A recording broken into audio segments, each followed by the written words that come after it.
জাহান্নাম থেকে বাঁচার সিজন আসতেছে, জান্নাত কামাই করার সিজন আসতেছে, তাকওয়া অর্জনের সিজন আসতেছে, নিজেকে মুত্তাকি বানানোর মৌসুম আসতেছে।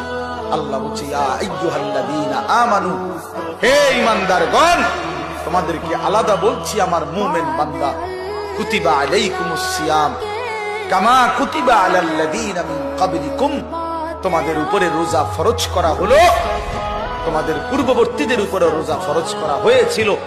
জাহান্নাম থেকে বাঁচার সিজন আসতেছে, জান্নাত কামাই করার সিজন আসতেছে, তাকওয়া অর্জনের সিজন আসতেছে, নিজেকে মুত্তাকি বানানোর মৌসুম আসতেছে। আল্লাহ বলছে, ইয়া আইয়ুহাল্লাযীনা আমানু, হে ঈমানদারগণ, তোমাদেরকে আলাদা বলছি আমার মুমিন বান্দা, কুতিবা আলাইকুমুস সিয়াম কামা কুতিবা আলাল্লাযীনা মিন ক্বাবলিকুম, তোমাদের উপরে রোজা ফরজ করা হলো, তোমাদের পূর্ববর্তীদের উপরে রোজা ফরজ করা হয়েছিল।